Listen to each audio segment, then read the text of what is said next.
The National Football League thanks you for watching the Super Bowl 46 halftime show.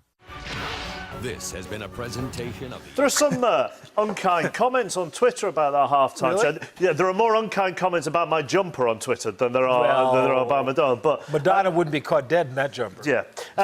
You said it was a long half-time. Let me tell you what Bill Belichick has said about the half-time. Normally, it's 12 minutes. This half-time is going to be closer to 30, so 2.5 times as long. It's not like taking a break and coming out in the second half. It's like starting the game all over again. Would you feel like that as a player? Absolutely. You know, you go into halftime and you usually could get a quick, drink, sit down for a second, go over a game plan for the second half and quick adjustments. But to sit there for 30 minutes almost is a long time. If you're a coach who specializes in making changes at halftime and, being able to adjust really well, what this does is it gives your opponents more time to do that, and more time to think about it. As we wait for the second half, let's take a look, shall we now, on the NFL Shots of the Year. Let's take it to the field.